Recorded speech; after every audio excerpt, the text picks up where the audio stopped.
Hi guys, since it's Halloween soon, I've decided to show you how to make Oreo truffle bats. You are going to need 1 package of Oreos, 8 ounces of cream cheese, and today I'm just using reduced fat, and whatever chocolate you want.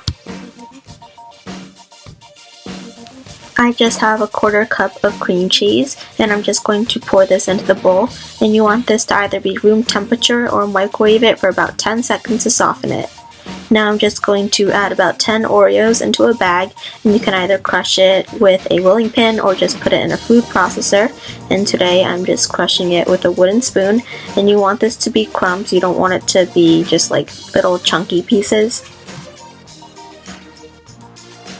Now I'm just going to stir together the cream cheese to cream it a little bit, and then I'm just going to add in the Oreos, and you're just going to want to start mixing this together until you have a smooth consistency. When that is done, I'm just using a cookie scoop to just make the little cookie dough balls, and I'm just going to put it on a silicone mat. When that is done, you can either put these in the fridge or the freezer to harden a little bit, and now I'm just going to roll these into balls.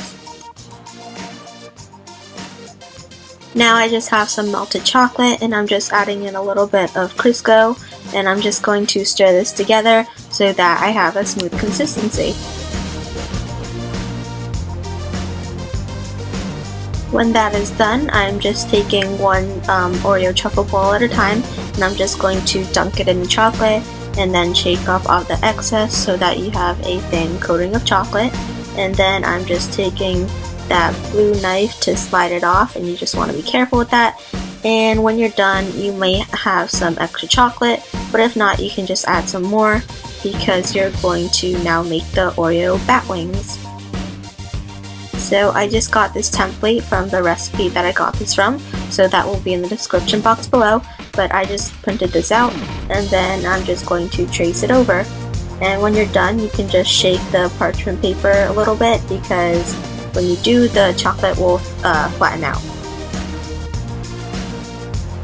I also just want to make a quick note that when I made this chocolate, it did have the Crisco in it, and I think that is what made it not harden, so I ended up having to put it in the freezer. I mean, it really wasn't that big of a deal, but when you do this, you don't have to put Crisco in, so that hopefully it will just dry in room temperature. You won't have to put it in the freezer.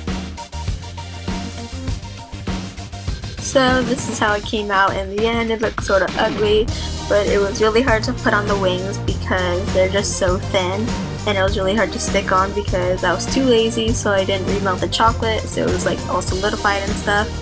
And now I'm just putting on some eyes with the rest of the chocolate. And if you want to make it better, like the person who made this recipe, you can buy some candy eyeballs, but I didn't have any and I was lazy, so that's what I'm doing. Also, if you want to buy some mini chocolate chips, you can put that on the top as ears.